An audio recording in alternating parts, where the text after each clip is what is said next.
Okay, good morning, everyone.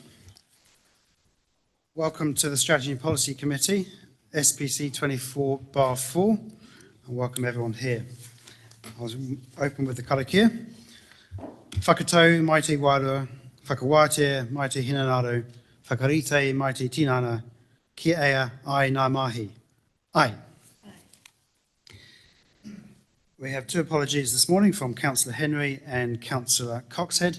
I have a mover and seconder for those, please. Councillor Murray Benge and Deputy Mayor Scrimger. All those in favour, please say aye. Against, carried. There are no late items. So are there any declarations of interest this morning? No? Okay, thank you. There are no public excluded items, so we move on to public forum, and I understand that Rex McDonald is here to talk about the proposed Omokara Dog Park. So, Rex, if you would like to come to the table there and switch your mic on so that it goes red. It's just the button on the right. Good morning. Nice early start. The dog park at Omokara. Yes, my name is Rex McDonald. I'm representing the other residents from around Lynxview Reserve, Kaleen Place, Tranquil Grove, and Lynxview Drive that have the same view as myself. I brought half of Lynx Reserve off the council a few years ago and developed it into 10 sections dealing with Blaze at the time, who's now retired. There was never any talk of a dog park. I've kept one of the sections for myself to build a house on and retire there. This is not going to happen while this dog park is hanging over us. I don't want a dog park outside my lounge room window.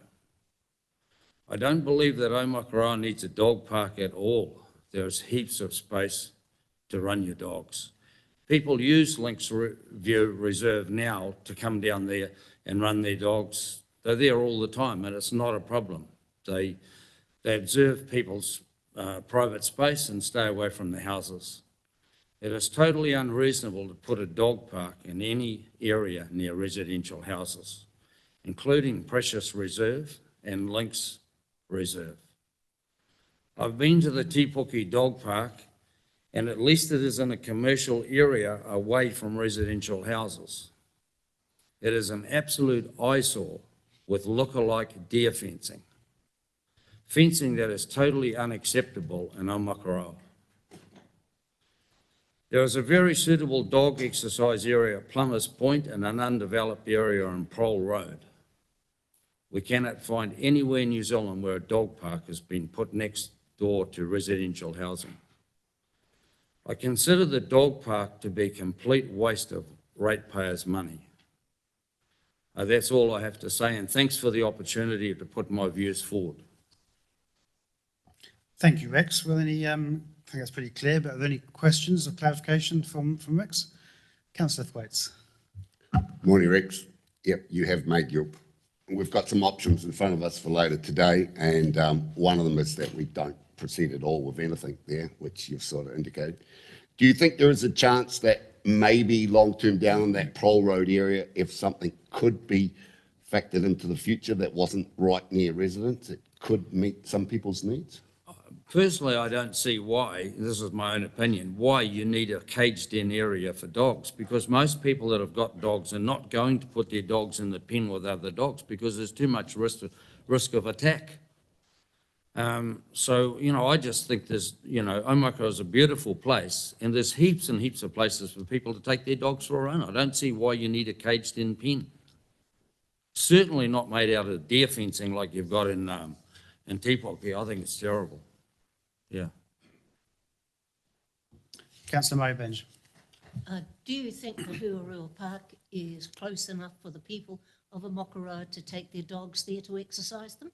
Yes, well, there's lots of parks that people can drive to. They don't have to have anything that's just, they can walk from their home. Lots of people get their dogs in the car and take them for a drive to a park somewhere where they can run. I'm just totally opposed to fenced-in areas near residential houses, whether it's Precious Reserve or Lynx Reserve or any other reserve.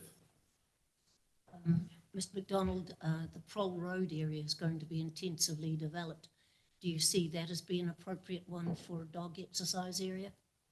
Well, I think at the moment it's a lot better than Precious Reserve or Lynx Reserve. Councillor Daly. Rex, thanks for coming in this morning. I'm just wondering if you got any thoughts on the submissions that we got. We got like 266 who wanted a dog Councillor Daly, park. I think we'll keep it to his submission rather than his thoughts on other people's submissions.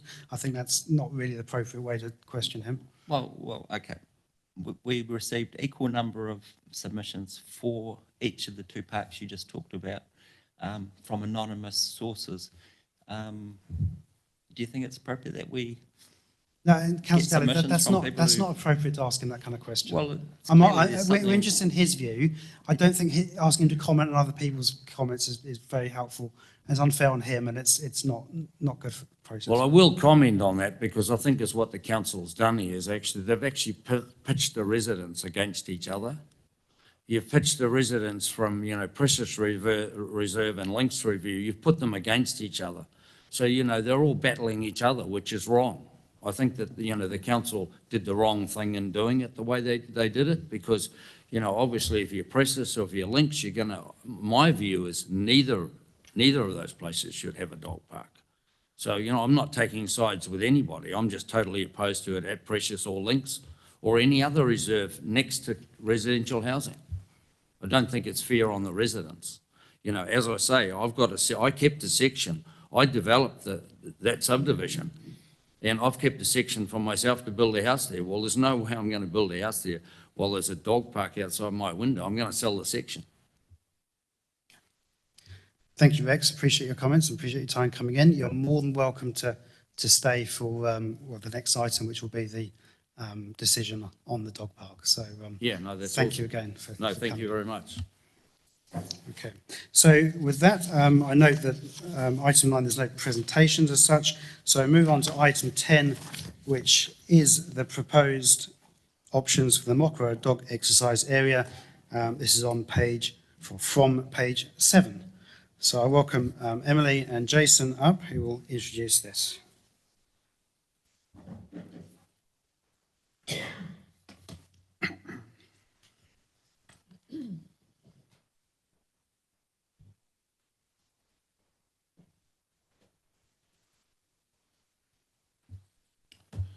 Morena tatou, and we welcome Rex and thank you for speaking this morning.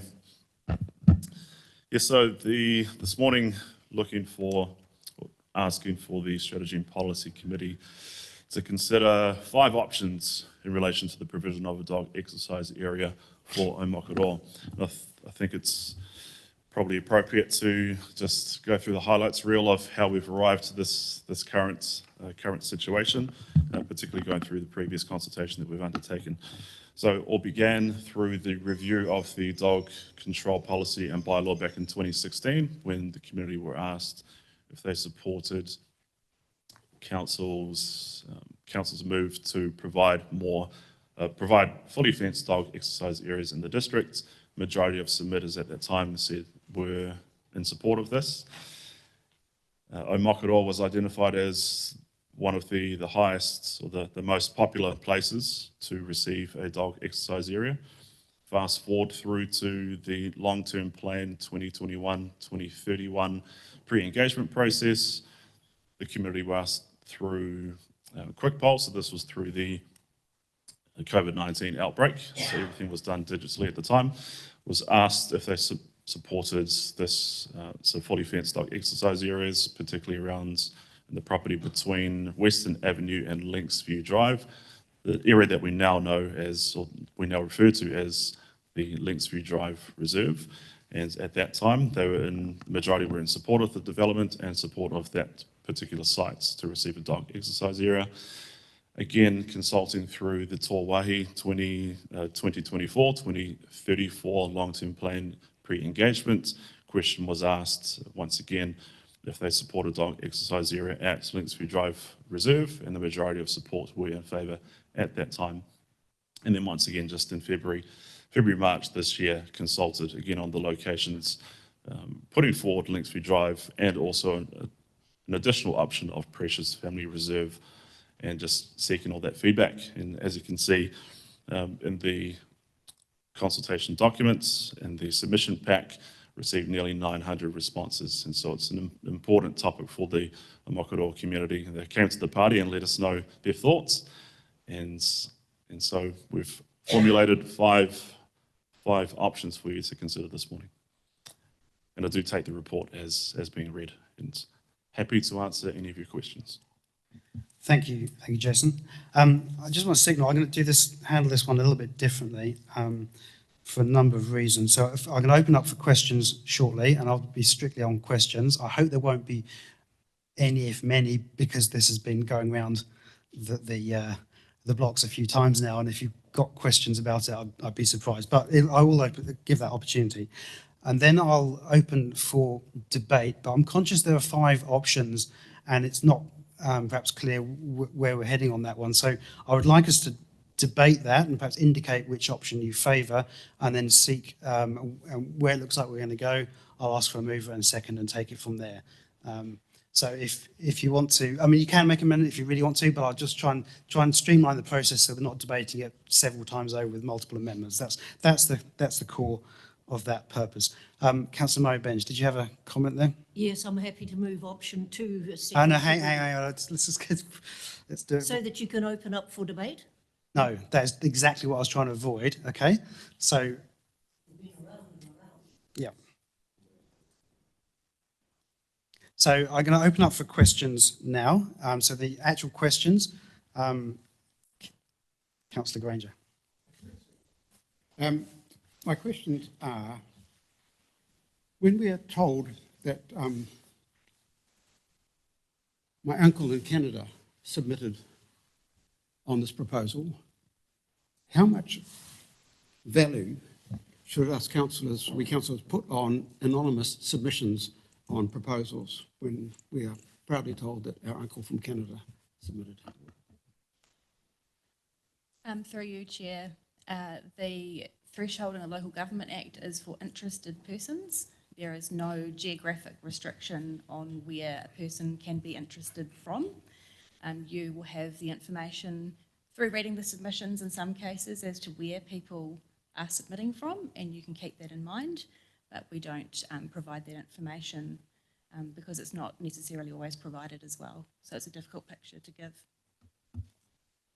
Curious. All right. And then, just as a side issue, really, I wonder why there's a budget for mowing in these proposals. Not that I think either of them are going to go ahead, but presumably those parks are mowed anyway, so putting a dog park, does putting a dog park make extra mowing? Is there a high level of service for a dog park mowing?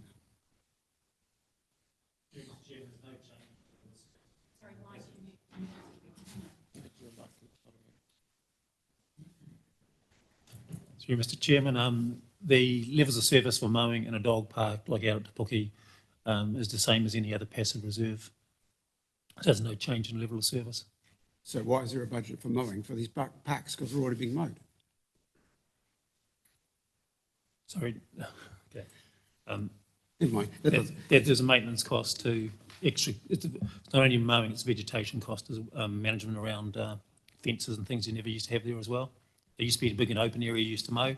Now you've got obstacles and stuff in the way to mow around.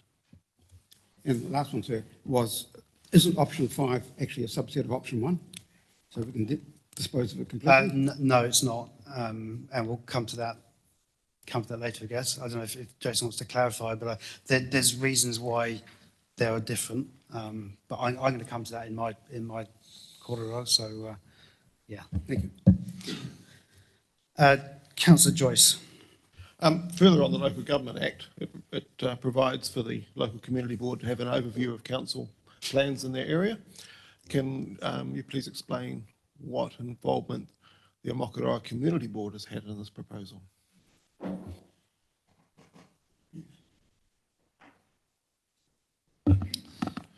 So this, I guess, with the Mokoroa Community Board, it was through the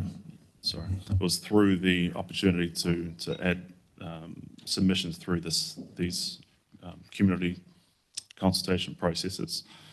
And so, yeah, it was the opportunity, once we went out to that wider community to make those submissions to us and identify any potential changes to what was proposed or opportunities to identify those new areas. Anything that the board felt that we weren't actually proposing or was better suited for this project. So was there any, I mean, bearing in mind the threshold is overview, not public submission, was there any opportunity for the community board to have an overview of this proposal? I think it's overview of services. The discussion, the original discussion was a district-wide level of service discussion, which is why it's a council issue. It's definitely a council issue. And look, the community board hasn't had an opportunity to submit if they so wish to. And then obviously, if and when the dog park is built, they have an overview of how that operates. That's their I think correct that's role. putting the community board into a very small pocket that actually doesn't match with what's in the Act. And that's their role in delegations at the moment. So, Sorry, next. point of order. It's not a matter of delegation, it's a matter of legislation. No. They have a role in delegation as listed on the front of all their agendas. Which also mentions the overview under the Local Yes. Government Act. Exactly. And they That- have an overview. that trumps any have an delegation. overview of council services. That's not a decision of what services there should be. This It's a is a level of service. This discussion. is a service. Through you, Chair, to Councillor Joyce, in relation to Councillor Joyce's question, if the question is, did the community board have the opportunity separately to community engagement processes, consider and make recommendations on the proposal for a dog park? The short answer to that is no, but I would respectfully say that there are elected members who sit around this table who are appointed members of that community board. So you don't think it's the staff's responsibility to also involve the community board? What I would say is that the engagement approach is specifically endorsed by this council. I think I would also mention that if anything else, there's been a lot of engagement on this issue. Councillor Sol. Thank you, Seth. And I just, more to the, my question comes from the background, and I've heard of fiscal creep, but we would allow $30,000 towards it, and I see that it would be 80% from dog fees, registration fees, and 20% from council. And we actually state in there $26,000 and $6,000, which to me comes to $32,000, just as a point. Maybe it needs correcting, but it is in the background, which is perhaps a little misleading or could allow for other things to develop. Jason, do you want to comment on that? Is that a simple error or what's the... Yeah, that was an error just in the document. So it's still the 80% and 20% split. So 20% made up from the general rates. And then the balance, if the indicative costs of through implementation exceeds that 30,000 threshold, then the expectation is it's to be provided from external funders. But it is still that 20-80 split. Apologies. Councillor Thwaites. Is that 80% of the 60% that the dog thief pay? Because it's already subsidised activity. You're saying 80%, but we found out that it's 40% subsidised by general ratepayers anyway. So it's 80% of 60%, which is 48%. But anyway, that's by and by. I'm ready to second option 2 that put forward by Margaret Murray Bench and Councillor Murray Bench, and ready to debate it. Option 2, that we should not provide level of service for dog parks in Omokoro and cease any further planning in the Omokoro area. Thank you. Councillor Wickers. Yeah, my question. Not there yet, so just hang on. I've also explained how I'd like the way to proceed so that we do it in a slightly orderly way, bearing in mind there are 5 options. We'll come to that in a moment. We're now at questions. So, Councillor Wickers. Yeah, my question was also on the mechanics of option 1 versus option 5, so I'll wait to hear the explanation there. Thank you, Councillor Wickers. Councillor Daly. Jason and Emily, in terms of the submissions received, we had we had 63 pieces of feedback at the Have Your Say Open Day.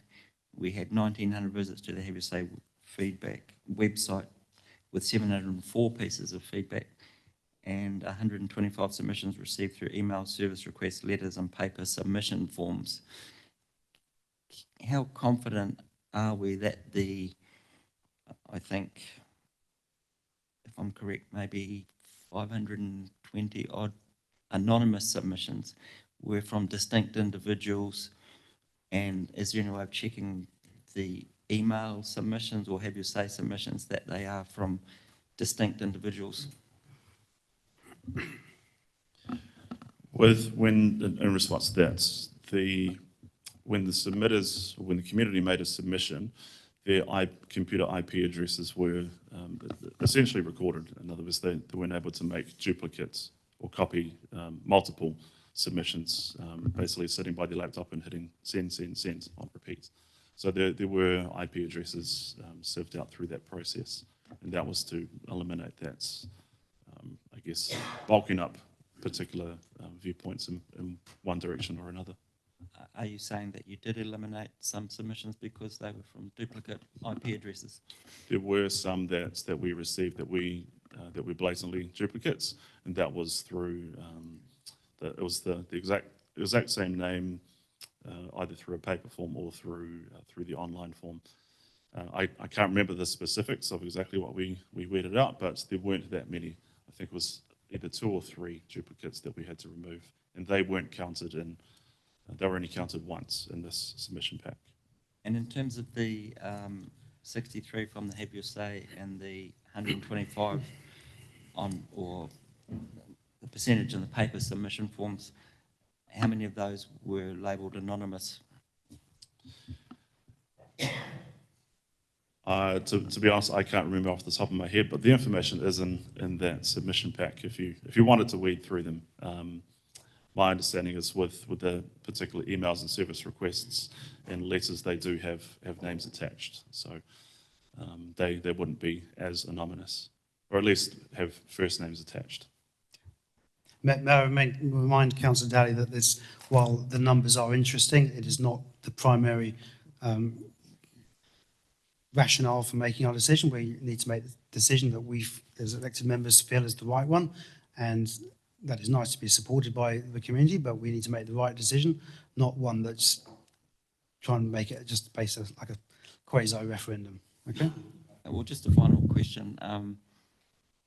During a normal consultation process, how many anonymous submissions of this nature would you expect to get? That's not data that we would hold, and it would vary from process to process and probably depending on what we were asking about. Okay. Councillor Murray Bench, you had a question. I've forgotten what it was. I'm just ready to debate, Sue. Fair enough. Okay, great. So, yeah, look, this is an important debate in this. Okay, it's not a huge project, but it is something that has aroused a lot of interest from the public. Look, I'm going to kick it off, provide some leadership. I'm going to indicate what I feel is the right way to proceed. You are free to disagree, and then we'll seek a mover and seconder for an option that seems to have some support. We can move amendments if you really insist, but I think given there are 5 options, I would like to, instead of getting a morass of amendments on top of each other, which could get messy, I'd rather do it this way, if you'll indulge me. So, look, this has been a full process with strong feelings aroused regarding the potential location. And I feel that in this instance, we must listen to the views of our community and recognise that there is strong opposition to both Linksview Drive Reserve and Precious Reserve. However, we must, as Jason has earlier said, we must also remember that during the last LTP, there was strong support for dog parks generally, and that Amokura was the town which attracted the most support for a dog park. And also note that such recreational facilities are vital for the future well-being of a medium-density town. Amokura will become medium density. It will become quite dense, and these open spaces where either you recreate on playing fields or exercise your dog will become quite important. Staff and elected members have already considered many, many possible locations. So my view is that reviewing this again in the reserve management plan is not going to find us a magic bullet that we hadn't really thought of before. And there's also a real risk that it will distract from and skew the wider reserve management plan process. So that if we go out and want to do some real good work throughout the Kaimai ward about what should happen in whichever reserve, and then we get 95% of the feedback is talking about dog parks again, I think that's a real risk for us. So in that regard, I would favour option 5, which is to include the dog park within the future active reserve as a positive and appropriate addition to the mix of activities that is likely to be on there. There's no houses, as I understand it, currently near there, and it will also be a good central location with good parking and so on. Signal it now clearly will mean that future neighbours will be aware of what is intended, which speaks to Rex's point about him acquiring that property and not understanding that there was a potential for a dog park there. So that's my view, and I'm just going to open it up and see what everyone else's view, and then hopefully we can coalesce on some kind of consensus. Okay, so I see Councillor Daly. Point of order, sir. You've already had a mover and a seconder for option 2, and that should be debated before we go anywhere else. Okay, I hear that. I sought your agreement to have a slightly wider, more informal debate so that It we was can... never put to the vote, sir. Never put to the vote. Okay, I mean, we can go two ways in this. We can move to, if you want it really formally, we can move to suspend standing orders and debate it more in a more collaborative way, or we can go straight with amendments, I suppose, or straight with your suggestion. So I'm happy to move. We suspend standing orders, have that wider debate. Is there a seconder for that? May I suggest we just run with this one and put it to bed one way or the other? Because this one is don't do it at all, right? So let's nail that one. Okay. Happy to do that. So it has been moved by Councillor Murray Benge and seconded by Don Thwaites. Are there any speakers for and against? Councillor Murray Benge. Right, sir, I've followed this right from the start. I was at the community board, and as Rachel rightfully said, there are only 2 councillors from the 4 councillors on Kaimai ward that can sit on the community board. And I was there when a woman from spoke in public forum, and on that occasion, one of our councillors stood up and said, totally opposed to dog parks, which was quite well received by those people who were sitting in the audience. And it's quite a popular event to go to. But I've been here long enough to know that the debate we had on Huhurua Park was really a combined Tauranga and Western Bay Park. We shared the cost of it. I don't know if we share the maintenance, but we are responsible for that. And it's a free area for dogs to run. The option 5, if anybody round this table thinks that you can put a dog exercise area on the corner of Prowl Road and Mokoroa Road, you're pissing in the wind, to put it mildly.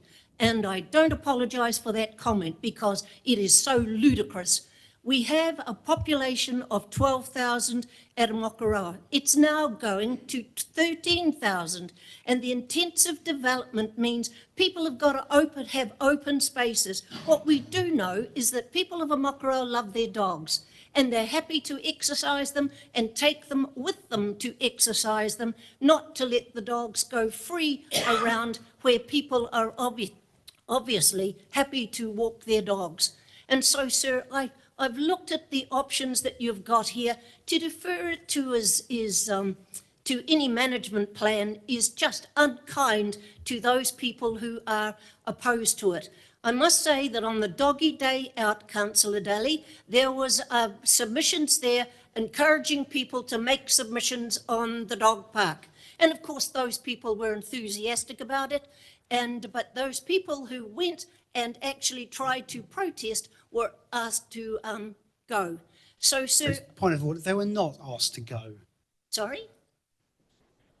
They were not asked to go, Councillor Murray Benj. That is grossly Sir, inappropriate thing to if say. I can bring the women here to tell you that they were told It was a not to have- public event and we took consultation. If you have an accusation that staff were telling people to move on and not talk, didn't that's a say very that- serious accusation. I did not say the staff.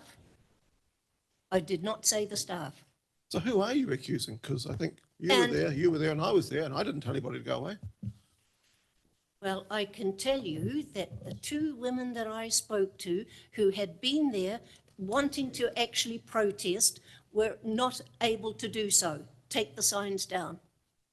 Well, I think, okay, that's a side issue, seeking to have a sir. protest next to a consultation is pretty inappropriate, I think, as well. So I think let's, That's an absolutely a side issue. The real issue is 13,000 people, every inch of open space is going to be needed. It doesn't require people to actually have to fenced area to walk their dogs because they do that all the time. So, sir, I stand by the fact that it is unkind to actually defer this decision and because we're obviously going to get the same result. So I stand by what I've said. thanks for your comments, Councillor Murray Benj. Who was next? I think Grant, Councillor Daly was next. Councillor, wait, seconded it. Yes, thank you. I would like to indicate that I won't be supporting this. I favour the option that James indicated before we went down here, but I think even Rex McDonald this morning indicated that Prole Road would be a favoured location, and I think option 5 does rule out both Lynx Avenue and Precious Family Reserve as options, and concentrates the idea of a dog park up in the new area around Prole Road. And I think there was enough submissions in support of a dog park in general, and even some of the submitters who didn't support either location suggested that it would be better suited at Prole Road as Rex indicated. So I think that is the best option. I think we've seen the success of the dog park in Te Puke, and I just go back to Rex's comments that, you know, it is perhaps inappropriate to be so close to residential housing, and the Te Puke one does have that distance which could be achieved at the future Prole Road Active Reserve. So I'll be voting against option 2. Thank you, Councillor Daly. Deputy Mayor Scrimgeour. Yes, I'd just like to say, yeah, I'll be voting against this too at this stage. Why? I came here, when I read this at home, I thought that option 5 was the most practical option. Why? If we look at the options before us, I don't believe it's, well, options 3 and 4 should be discounted pretty quickly, I think, because we've heard the concerns about those opportunities, and I think it would be foolish of us to try and impose that on the community. Option 1 that suggests deferring it to the Reserve Management Plan review next year, I think is too soon to understand what will happen in the Prole Road area and what opportunities might develop there. And so I don't think that's appropriate. And so we also have to consider, while there's been huge opposition to this proposal before us, there's also a significant number of people that do support the opportunity for a dog park, and I think we need to keep that door open at this stage. And further, while sympathetic to the idea of having open exercise areas for dogs, I think we need to remember that there are members of the public who are very intimidated by dogs. And just a few years ago, I remember walking my grandchildren through the Ross Creek Reserve in Dunedin, and one of my granddaughters freaked out every time a dog appeared. Many of them, I might add, off leads when they're supposed to be all on leads within that area. And so I think we need to keep those things in mind and reserve the opportunity that there may be an opportunity come up in the future, rather than shut the door completely at this stage. Thank you, Deputy Mayor Scrimgeour. Councillor Wickers. Yeah, I'll be voting against it, and prefer option 5 for all the reasons that Deputy Mayor has outlined. There obviously is a demand within the community for it, but the community is divided over location, or there is a division there that's causing the angst. I think that this should be resolved by the community, and the community board needs to take an active role in this, and that putting it into some process down the track to actually work through it and find a more acceptable solution is the way. Thank you, Councillor Wickers. Councillor Thwaites. Thank you, sir. I will be voting for option 2. It clearly states that we cease any further planning at Omokorona. I believe that means at this stage.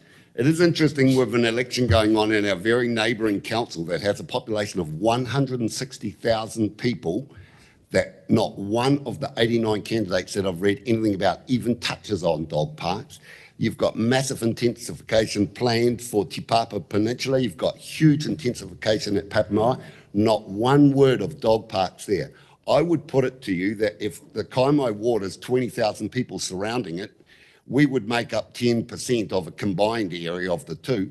I would in the future happily pay $10,000 towards the creation of a Tauranga dog park for the people of Kaimai who feel like they really want to use it. If one was going to be built, that would make way more sense to me. So I disagree that dog parks, I think delaying it to Prole Road is kicking the can down the road. We haven't even purchased all the land needed for it, and houses are going to start appearing right around that area by the developers who are charging on. So there's going to be houses. If you think there's going to be big green open spaces, that you're not going to have the McDonald's situation again, you're wrong, because people are going to have properties there. So I think we've got it way wrong. And like I said, read the room about Tauranga City, 160,000 people, not one dog park. They can get on, all the dog owners in Tauranga, and there's way more here than our area, and especially way more than the Kaimai ward. They get on happily day after day, so I don't see the reason why we need dog parks in the Kaimai ward. I'm happy for Katikati and them to charge on. If they want to keep up with Te Puke, that's fine, but I just don't see the need in Kaimai. Thank you. Thank you, Councillor Thwaites. Councillor Joyce. So there's a lot of good things said around the table today. I agree with Deputy Mayor Scrimgeour that option 3 and 4 are off the table. I mean, I think we unfortunately, despite Jason's best and friendly endeavours, and I know I've worked with Jason on a number of projects, one of which will come up later, he's absolutely got the best intentions, as have all the staff. But unfortunately, we have dug a big hole here. I pick up on Andy's point. I think one of the ways to avoid this would have been to take a route, and I know it was sort of led a little bit from the Te Puke Community Board, but that's what community boards are for. Read the legislation, it's quite clear. Advocacy and sort of helping in the community. And yes, overview of council processes, operations is definitely part of the community board, and I think we've missed the trick here in terms of involving that particular lever. I don't agree with option 2 because, as Deputy Mayor Scrimgeour said before, there is a body of support for dog parks. Let's not throw the dog out with the bathwater. We need to allow for the fact that many people want this. I don't agree with option 5. I think it's picking winners again. And I think Don's point about the fact that, a lot could change between now and when it comes up is also the thing. The only really way to do this is part of a wider review. We've got to stop trying to pick winners from this table and actually work with the community on what works for them. Hopefully, as Andy says, involving the community board, which is something we need to do more often. So I will not be supporting option 2, but I will also signal I will certainly not be supporting option 5, because it's not the time to try and pick another winner when we've already got a record of picking non-winners. May I just clarify, are you suggesting board support for option 1? Yes. Thank you. That's the proper process. Yeah. Okay. Councillor Sol. Thank you, sir. Basically, I again, just feel this whole thing has started from the wrong point. It should have been definitely involving the community board way back, right from the kickoff. It is part of what they are, it's part of their community. Maybe a process that we approve, that's how it comes to council. These types of things should come from the community and the community board, and they should be actively involved in it, not just a submitter. That's frankly actually quite disgusting to me. But the thing is, I also see other issues with this. We still seem to be headlong into doing things that there is enough opposition along with support for this to go ahead, but we don't really have that foundation as far as I say, community involvement as a community board and bringing it through as well. I believe that very strongly that putting these by houses is not an option at all. And basically it's just not really one of those things that we should be doing. Kicking it down the road isn't a great option, but to be honest, it needs to go back to zone 1 somewhere along the line. Let the people come back, let them start working through it properly, carefully, long before it gets back to a staff issue and a council issue. I also look at it and think, here we are talking about another $30,000. Sorry, so what are we talking? 80% is going to be 25? No. $1,000 from an area that doesn't support itself already. Sorry, councillor, that's $6,000 because that's 20% of 30,000. Anyway, sorry, carry on. Well, we've got 28% there, but yeah, so it is 24. The situation is basically it's an area that isn't actually funding itself already. We're told by 53% that it might go up to 56% of the activity, the greater activity area. So in other words, again, I think as has been alluded to by my councillor beside me, it's more than that percentage of contribution coming again from general ratepayers.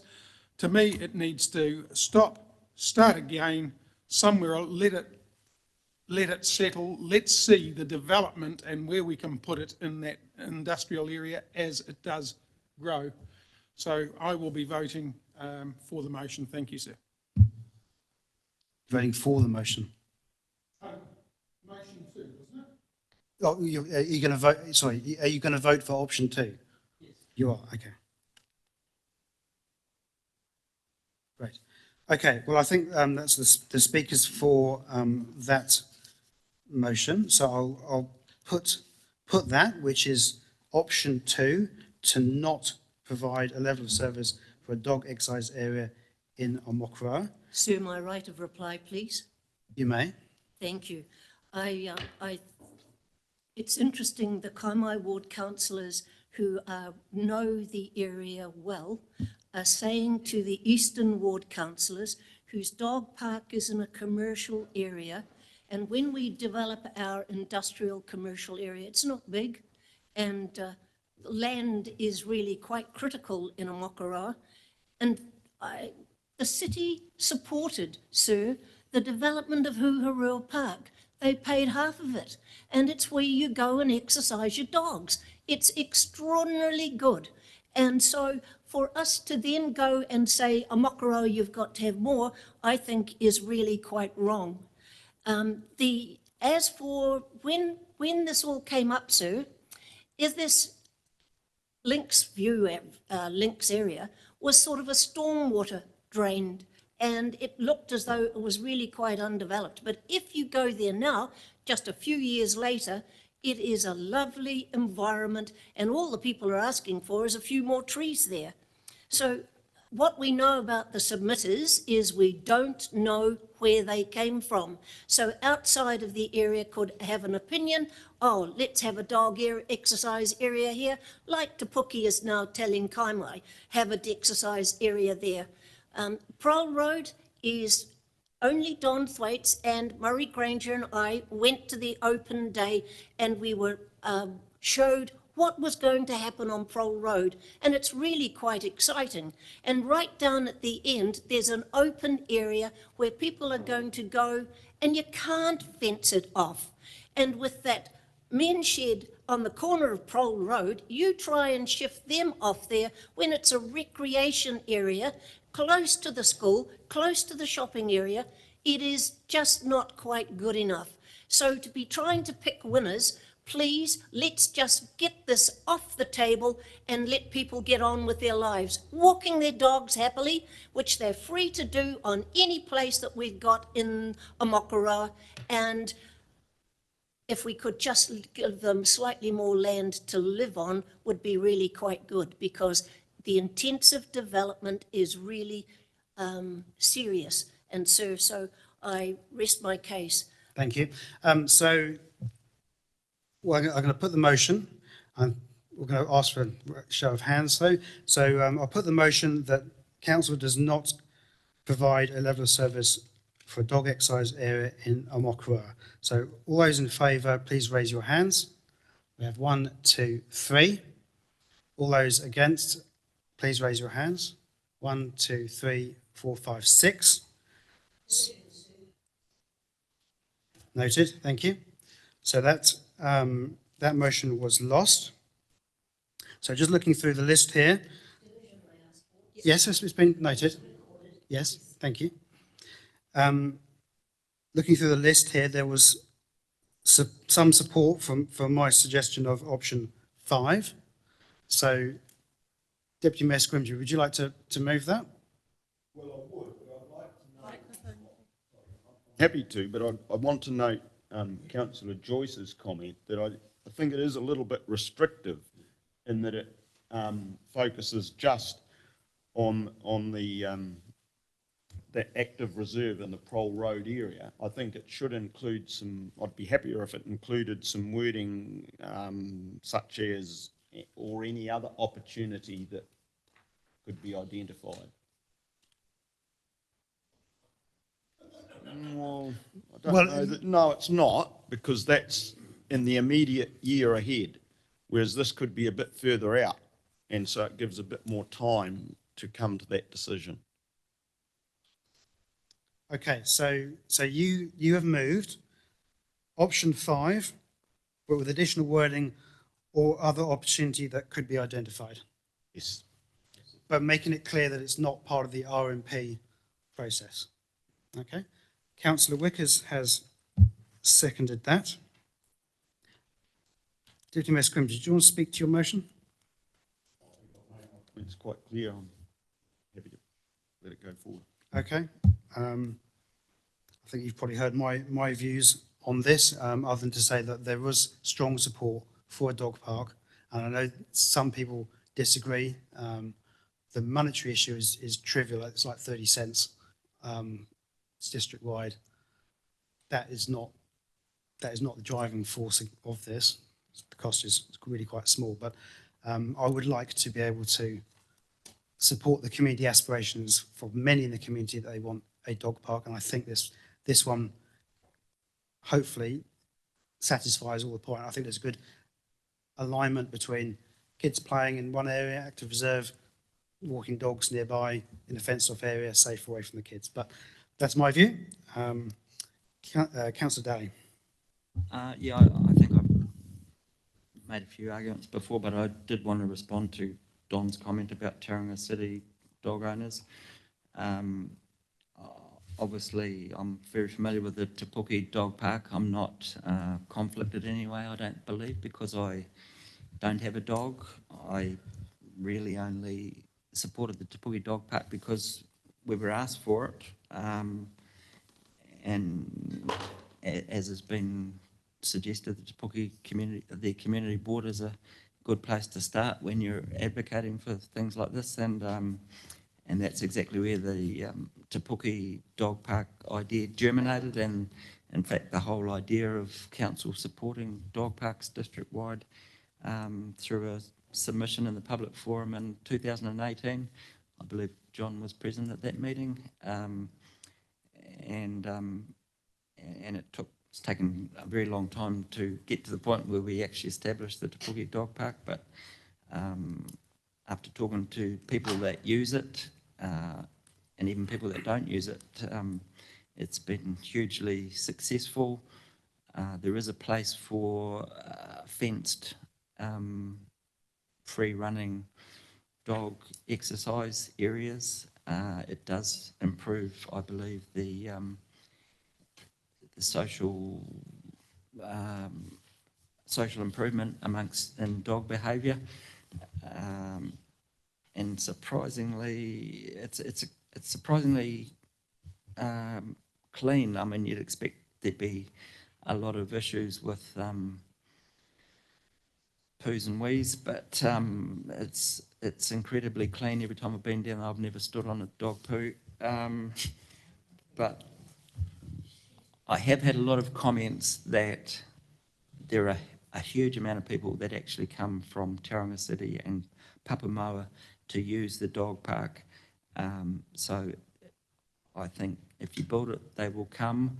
And we did get a huge amount of, I mean, there was significant support in Aomakaroa, and I'd be doing a disservice in the submission process by not recognising that there are people in Aomakaroa that do want a dog park of this nature. And also in response to Councillor Murray Benge's comment about East ward councillors maybe should have a bit more say over things. I've been outvoted. Myself and Deputy Mayor Scrimgeour have been outvoted on a ward basis when we've had significant support in the ward by councillors from the other side of the district on matters that were close to our heart. So I think... Point of order, what sort of accusation are you making there?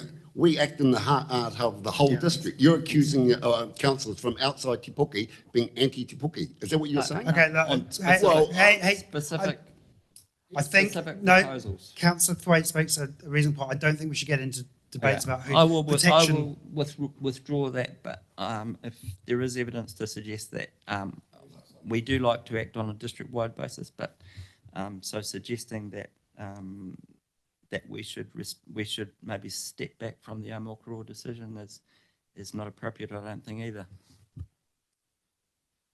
Okay, you finished? Yeah, thank you, Councillor Daly. Councillor Wickers.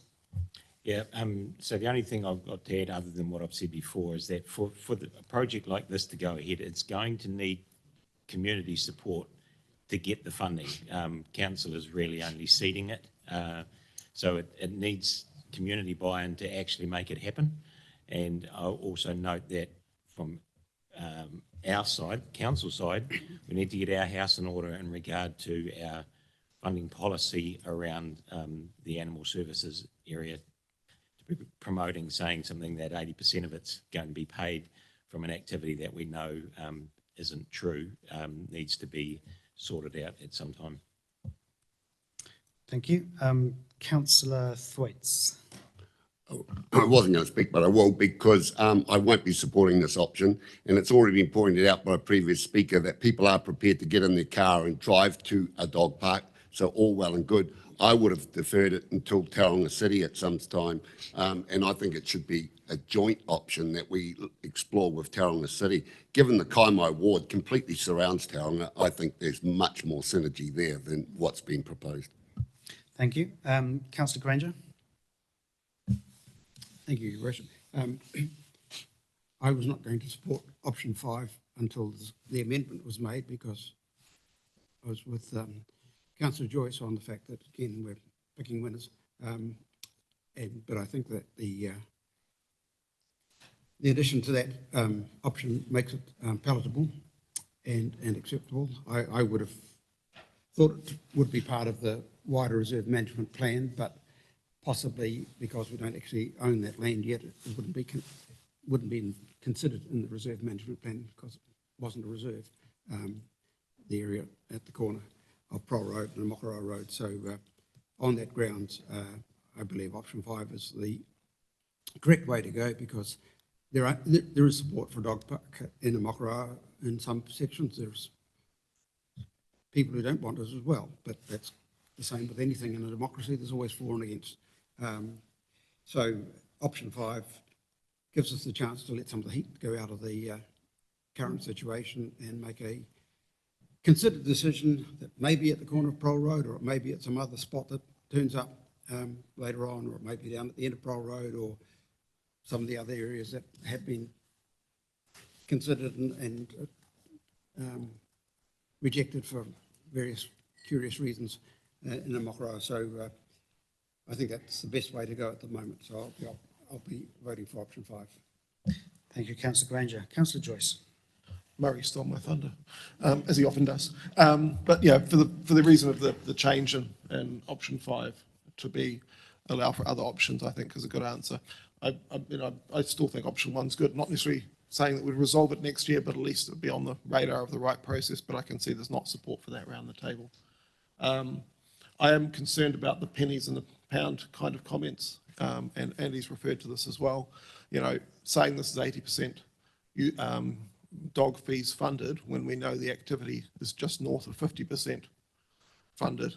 And I know, I recognise from the Mayor's previous comments that yes, we need to have a good look at this and try and get it back towards the 80%, but I don't think it's really quite right for us to say something is 80% funded by dog fees when actually the whole activity of which it is part is not. It just means that another part of the activity is less than 53 or whatever percentage we are at.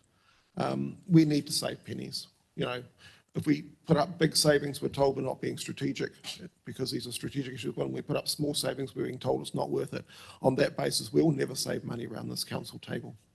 But back to the matter in hand, you know, I think kicking the can down the road, letting the community take the lead in it, and it's been very pleasing to see other councillors point out that the Te Puke process, which deeply involved the community board, was a much better process. And I would invite us to follow that in this case and other cases. I've heard murmurings that if it didn't go ahead in a Mokoroa, we might pursue one in Waihi Beach. I would gently point out, if that comes up, we do not want to head down the same rabbit holes. I own a dog, and my dog's favourite exercise area is the Waihi Beach dog exercise area, which exists now. It doesn't have a fence. It's between the Tauranga end of Waihi Beach and the Bowen Town. And going back to Grant's point, dog areas are a great means of socialisation for dogs. So it's very valuable for dog psychology and for the happiness of your pets that they meet other pets, preferably early in life, before they become a problem. They don't always require fences, so I think we should just declare that Waihi Beach already has a dog exercise area and not try and build more fences out that way. So just to clarify, there's not murmurings, Councillor Joyce. We resolved this through, I think, the LTP process. That's after, so it's going to be Kadikadi next, and then Waihi Beach, and that process is ongoing, and that will be a fenced dog park because that is the level of service. Well, we'll debate that when it comes. I'm happy to, well, it's been debated, but I'm happy that the community board are involved because that makes perfect sense. Okay, but I just want to clarify that point because it sounded rather clandestine the way you were describing it, and it's been resolved publicly. Well, what was told to me is that if we don't do it on Mokoroa, we'll take the money and spend it in Waihi Beach. And I don't think we need to because we already have a dog exercise area. But no, the level of service, just to clarify, is a dog park in each of our 4 main centres. And the order was always going to be Te Puke, Omokoroa, Kadikadi, Waihi Beach. Omokoroa's now been, it was pushed behind Kadikadi and it's probably now pushed behind Waihi Beach. So that's. So hopefully the public will get a chance to have a good say on that. Absolutely. And whether they want a fenced area in Waihi Beach. Never mind what the level of service is, it's actually we should be responding I think to we're the getting community off. interest. We're getting off the topic here. The level of service is the fenced dog park. But anyway,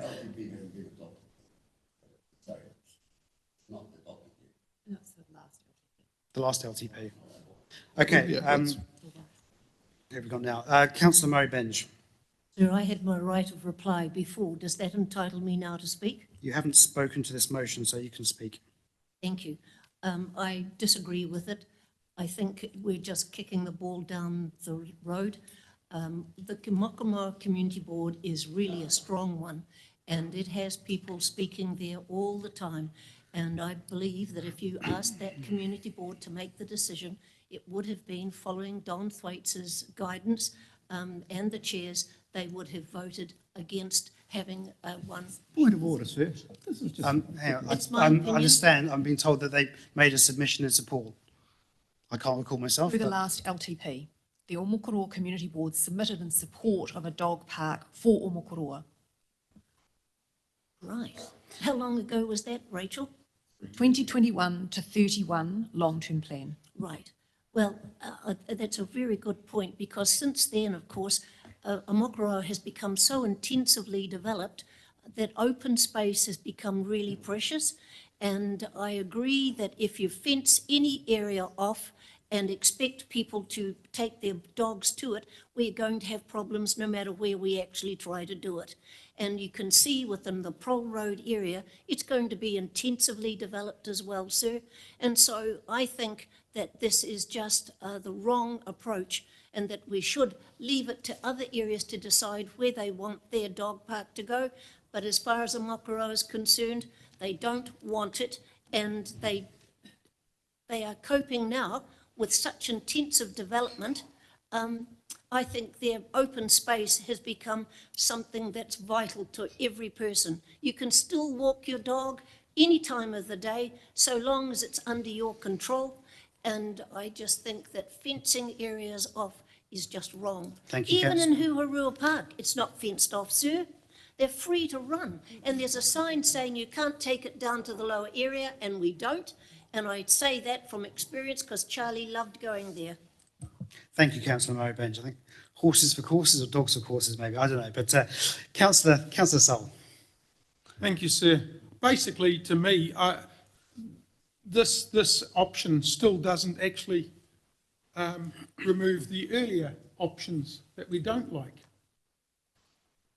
In other words, the gentleman that spoke today. Sorry, let me just clarify, because if it's not clear, this does remove those options. We're not in, we've heard quite clearly around the table that we're not intending to go with Linksview Drive Reserve or Precious Family Reserve. Well, that's not in the recommendation. That is not there, sir. It's not there. Okay, I would say it's by implication. If you would like to, I would suggest by consent that Want that added to the ruling out, motion, then not- I'm more than not happy in to the do that. G. It's not Western Avenue, it's not Precious Precious reserve. Reserve.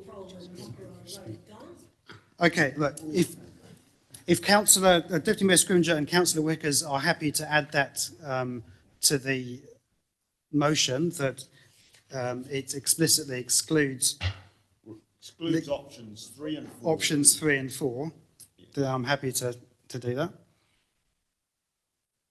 That would certainly start to make this one have a bit more solidity to it. Yeah. Because otherwise it just reads it's open slather still. We still may go back to option 2. Hilton Braces. Yeah. I didn't read it that way, but fair enough, and I'm happy to have that clarification.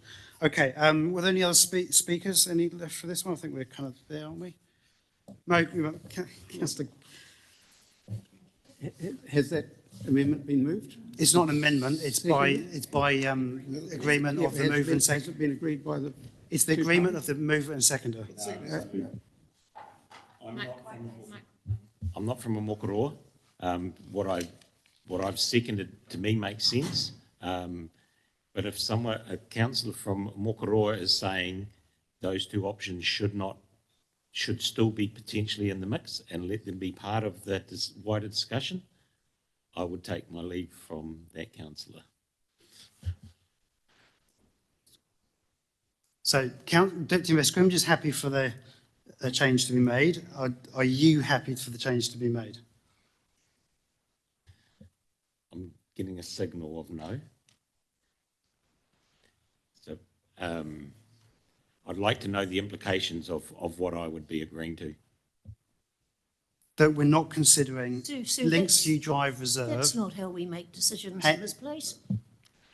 It is, in that it is up to the mover and seconder to agree to this change. I thought that was quite a straightforward process, but Councillor Wickers just wants a little bit of clarification on something first.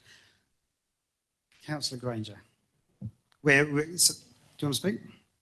Well, I'm trying to find out if that change has been agreed to, because I would then change my stand on supporting the amendment. I have spoken to say that I support the amendment that the Deputy Mayor has made. Yep. But now it's going to be buried. And I So- would so want to- there- I would there's want been to two- then- I would then want to withdraw my support for it. There have been two variations made. One is Deputy Mayor Scrimgeour wanted that other opportunities that could be identified. So it's the active reserve, but maybe something else that comes up. And now Councillor Sol was suggesting that it is,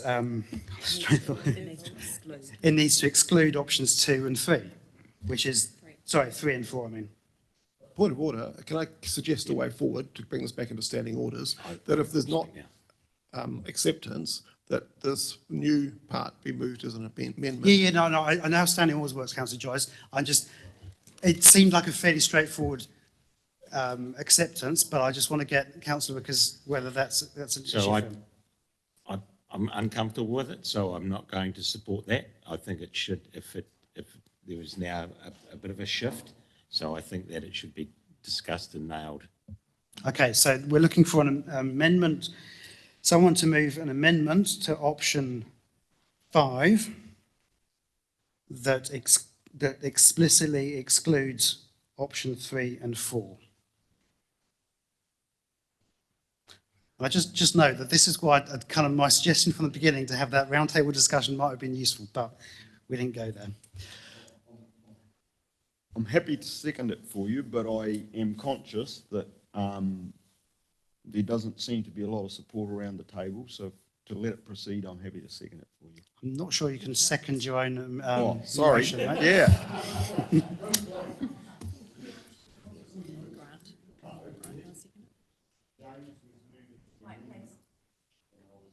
Mike, Deputy Mayor Scrimgeour, could you put your mic on? So I was suggesting that I was prepared to help him get the discussion, but he's quite rightly pointed out that Yeah, I'm not in a okay. position to do so. Councillor Daly, are you prepared to move that amendment? Well, you had your hand up, so I assumed you were. Well, I was going to suggest a slight amendment to the amendment. and No, that- okay, we need to do one at a time, please. Well, Okay. I think you might get this over the line if you exclude, if we definitely rule out option 3, definitely rule out option 3, but maybe not option 4. It might. See, what I'm just stepping back for a moment here. I'm struggling to see here who is wanting the dog park at Linksview Drive and Precious Family Reserve. No one has expressed any desire for that.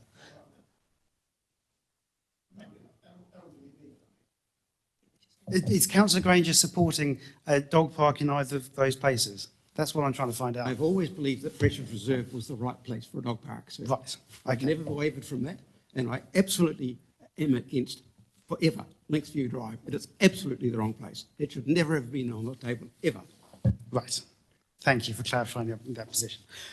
Right. So what I'm going to do is I will move an amendment, which is option 5, or other opportunity that could be identified, but explicitly removes option 3 and 4. Okay? Who would like to second that? Councillor Mobench. Sir, I'd be happy to second that if you would include Prol and Amokoro Road. Because I just... No, that's a direct negative. You can't do that. Yes, you can. You can't. Point of order, understanding orders, Margaret Mobench, myself, and we're out of the game because we've already moved in this topic. We can't move or second anything. No, we didn't, because you didn't want to. I did suggest right at the beginning that that was the best option, but it's... Right, do we have a seconder for what I said before? Option 5. Councillor Sol. Thank you. Exactly. So, I don't want to say a lot on this, but I think, for me, option 3 and 4 were implicitly excluded by option 5 anyway. I'm happy just to clarify this for Councillor Sol and anyone else who was in any way confused. I understand that Councillor Granger prefers Precious Family Reserve, and I respect that right, but I'm not sensing a lot of our other support around the table for it. So that's my view. Councillor Sol. Thank you, sir. Now, to be honest, hadn't finished talking when that issue, of course, was the first one I brought up. But I think because we haven't supported those other motions, obviously they weren't, or recommendations or options, weren't acceptable. Otherwise, somebody surely would have moved to adopt one. But not removing them in this one is where I was sitting.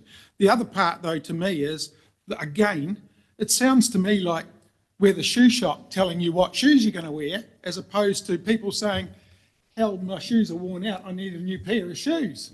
We're fitting people into something that isn't actually driven by the user. That's what I'm starting to gather from this whole thing.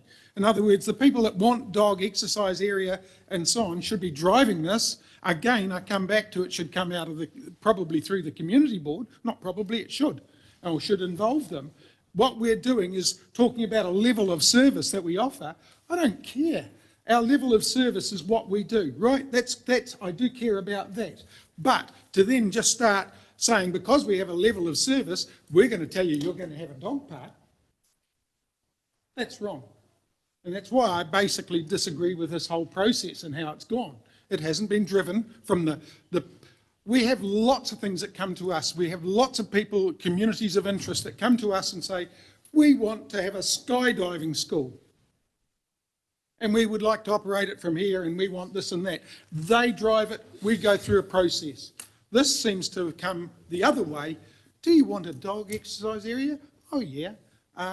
Or we have a level of service that we're going to supply. Councillor, I feel I do need to clarify that this did come through the dog bylaw review in 2016. So it did come up from the bottom up as a request from the community.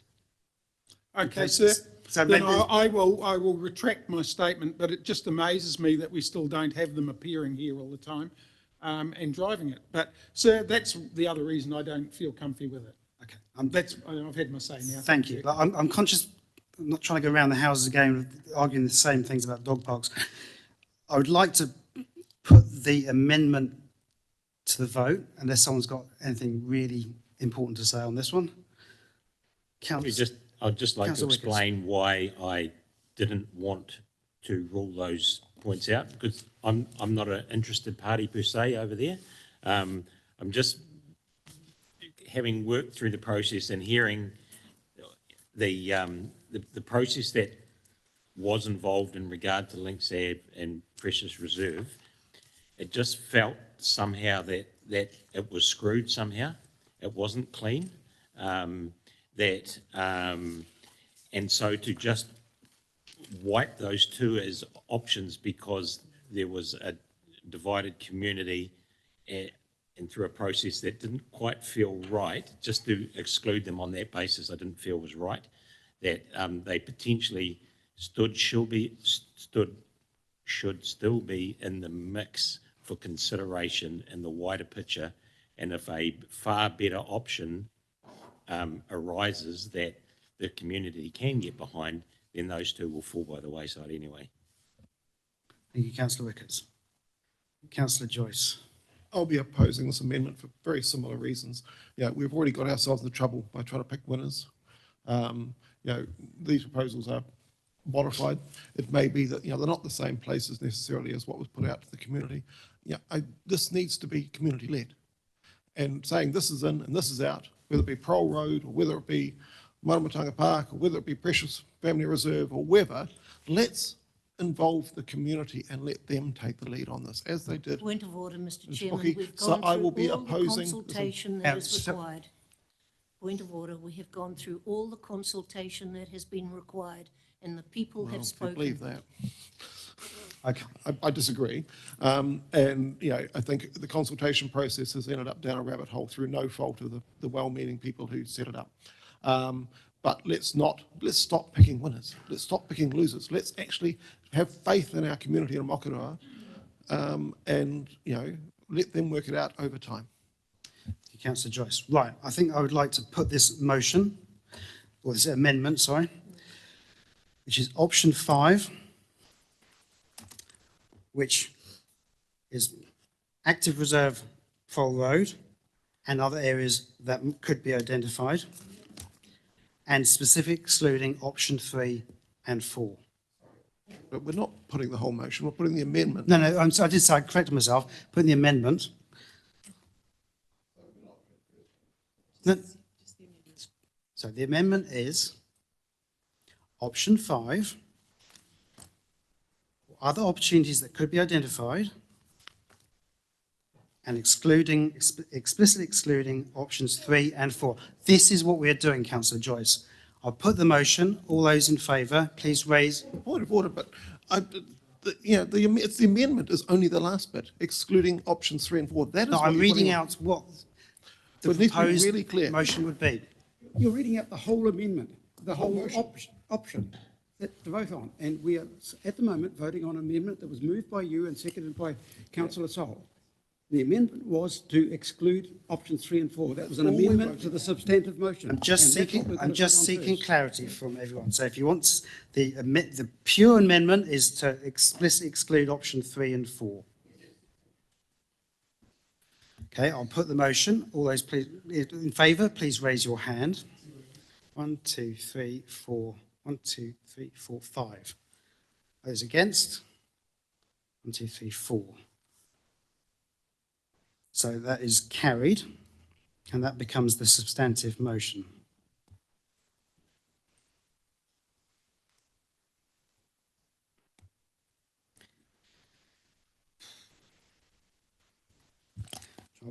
Just a moment, let's work out where we are on this one, because it's got quite complicated. So we have gone through, and we have, I think just about everyone has now spoken to the, hang on, just a moment.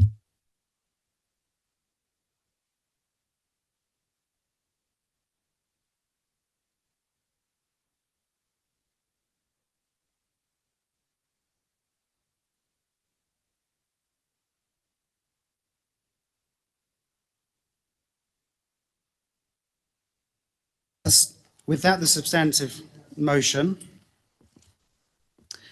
only speakers. I think we've done this to death, but okay, if anyone wants to speak. Right. Okay, so I will, No dogs in the Lynx Avenue area, no dogs in the Precious Reserve area, which is where people walk their dog and let them off the lead now.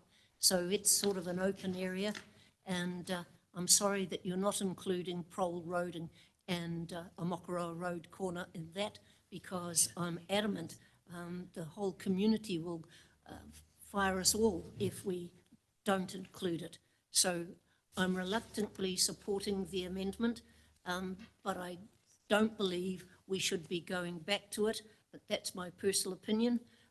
The overall issue is one that should die in Omokoroa and promote Huhurua Park, which is what it was intended to do in the first place. So, anyway, thank you. So look, I think we'll put the motion. One more variation or clarification perhaps, which is that in case it wasn't clear, recommendations 1, 2, 3, 5 and 6 are also included. I assume that's okay, Deputy Mayor Scrimgeour and Councillor Wickers. In case it wasn't clear that when you moved option 5, you're also meaning recommendation 1, 2, 3 and 5 and 6 as well, in addition to option 5 of recommendation 4. so why would you include option 5 in that? Because that's about money. No, option 5 is the one with is the substantive motion we've now got. I'm just clarifying, in case it wasn't clear, that the receiving the reports and the low to medium significance and all that stuff is included as well. Okay? I think that's pretty straightforward.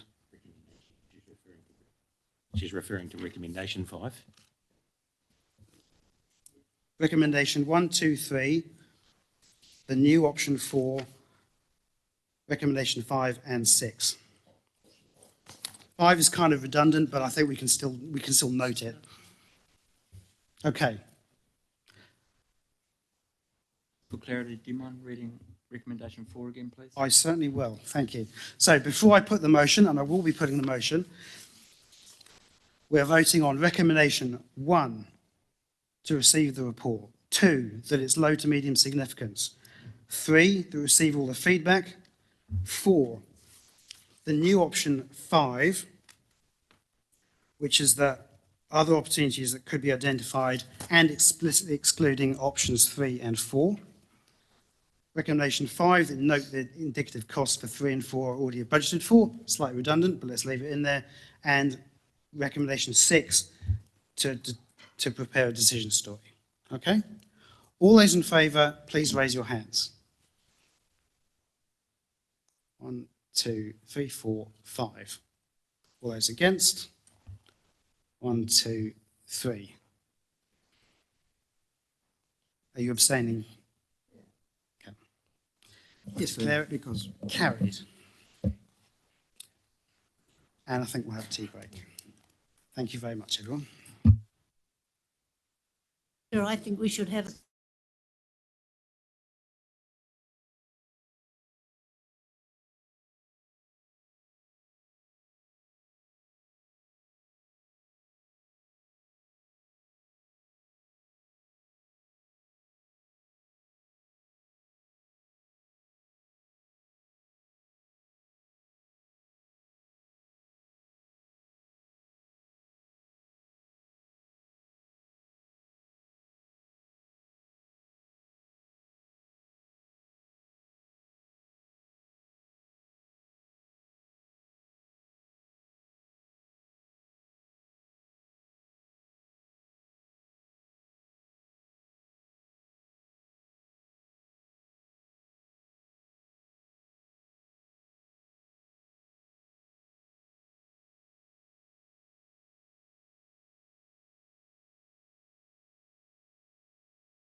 please.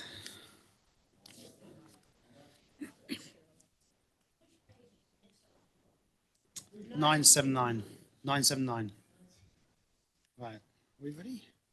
1, 2, 3, 4, 5, 6. Okay, better make a start. Hopefully other councillors join us in a moment. So we move to item 10.2 on page 979, and that's the public art policy adoption. And for this, we've got Cheryl, who's joining us via Zoom today. So Cheryl, would you like to introduce this one, please? Kia ora. So just a quick recap. So this is a review of the 2009 public art policy. In that review, we've done a bit of a tidy up of a few things, clarified roles and responsibilities, added in a definition of public art, and a few other bits and pieces. We received 11 submissions to a draft policy that we put out a couple of months ago with kind of mixed feedback. Attachment 1, track changes show the recommended response to that submission feedback in terms of how the final policy would look, assuming that those are adopted today. And these were discussed with you at a workshop previously. So today is just really seeking adoption of the final policy and the decision story, and happy to take any questions. Thank you, Cheryl. Are there any questions for Cheryl? Councillor Joyce.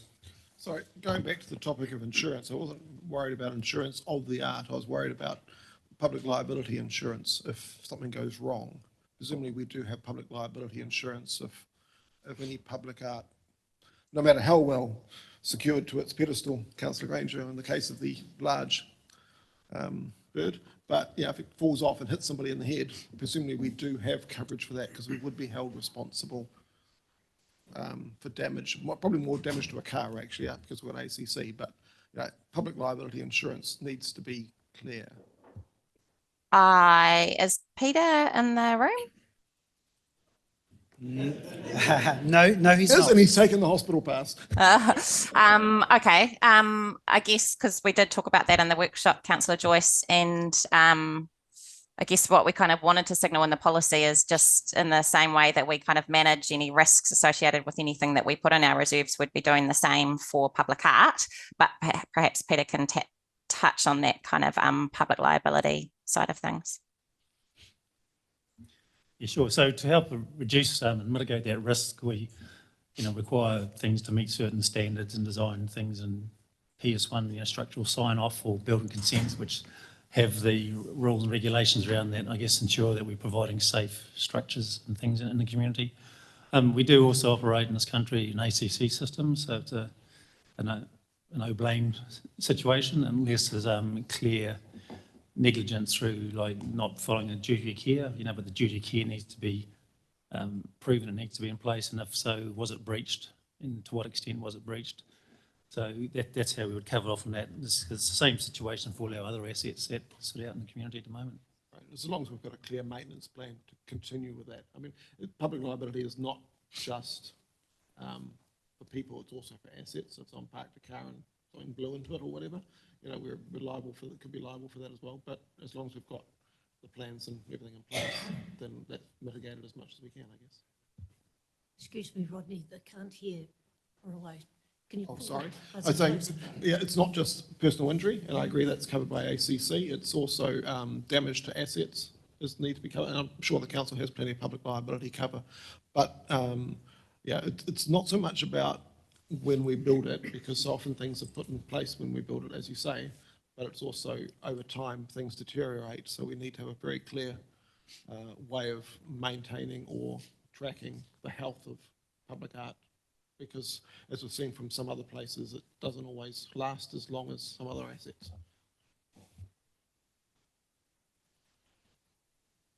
Okay, so Councillor Dunning. Cheryl, just reading the policy, I just, well, first of all, I did it. There was someone a submitter who wanted to come and speak to the in the public forum about this, but he couldn't make it today, unfortunately. So I'm sort of asking this question on his behalf, I guess. But and on reading the policy in relation to the public art register under point 8, point 5 other matters. I see that maybe there is, it's not specifically included, excluded, but council will develop a public art register to capture information on all permanent public art located throughout the district. So at the workshop, we talked about council would not recognise private artworks in the public art register, but the actual statement doesn't exclude that. And then 3 points down, there's an amendment that council would contact private building owners who were intending to build, to add public art about the appropriateness of it. So I just want to be, my question is, are we able to include private artworks in our public art register? Yeah, so we had discussed that at the workshop, and that second bullet point does just refer to public art being within that register. And so that is that intent there, and public art is defined in the policy. In terms of the last bullet point under section 5 other matters, it's just really kind of to recognise that when there is private artworks that's undertaken that fronts onto a public space, that we want to kind of be a part of that process, just to understand exactly what that's going to look like in terms of how that might impact the public space. But the register, the intent of the register is just for public art and not to include private artworks within it, because basically we wouldn't really have any control over that. Yeah, I mean, I'm not sure if it's possible to maybe move that significant private artworks are included or not, but the response from the particular building owner who spent a significant amount of money on a private artwork on a public facing building, that if you're not going to recognise our private artwork, then I'm not going to take any notice of what you suggest I do with my public artworks. I guess there's other ways that can be recognised and that people can appreciate it. All we're saying here is that it kind of, just like when we develop a policy for things that we have some level of control over. So this is just kind of indicating having this register is important for us to have a good kind of stock take of what public art is on public land, that we have some level of control, might not be the right word, but that we have some level of control over. So that's the kind of differentiation. Yeah, I think having some sort of control over private art and private land is in a register is inappropriate, really. And I think that's the feedback or direction we got from the workshop, and I don't think we need to be revisiting that one. Cheryl, I did have one point, possibly a correction to make. On page 986, bullet under section 5, bullet point 5, talks about this would be through contacting the building owner. I would suggest that's better written as property owner. Yeah, we can clarify that.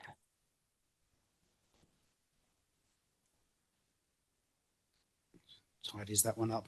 But if there's no further questions, I would look for a mover and seconder for those 6 recommendations, and I would like to add, just as a belt and braces, recommendation 7 that delegates to the CEO the ability to make minor editorial changes to the policy and the decision story, and that would incorporate what I just suggested as well. So is there a mover and seconder for those, please?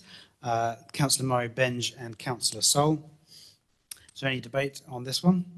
Councillor Murray Benge. It's an exciting policy, and I think we need to encourage more people to think about how they can contribute to the breadth of the community with contributions. Every time I go around the intersection of Omokoroa Road, I think of the lizard that used to be there, and it was beautiful, and it was extraordinarily, and it came from the community, and it was part of the community, and we did so well. So the more we can encourage people to be involved in the sculptures, and we have such a great art committee out at Amakara, and so, sir, it's a privilege to move these recommendations, including your last one. Thank you. Thank you. All right, so if there's no, Councillor Daly, please go ahead. Yeah, I'm supportive of these recommendations, but I do want to say it's timely that we do have a formal public art policy. But I really, the whole purpose of art is to stimulate thought and expression, and I would not like to see council being too self-righteous in their policing or administering of this policy, and that there is a place for maybe less palatable artworks that maybe are stimulating and a little bit controversial. But going back to my further question, you know, I think there is a place to take the private providers of public art along with us, and the simple recognition of significant pieces in a public art register, I think, would have, because there's still a possibility to do so, help publicise the fact that we do have some significant artworks in the district, and people may not be aware of them, but they may well become aware of them if they were to be included in a public art register. Thank you. Thank you, Councillor Daly. So with that, I shall put the motion. All those in favour, please say aye. Against? Carried. So now moving on to item 10.3 on page 1013, adoption of the Beach Road boat ramp and surrounds draft concept plan.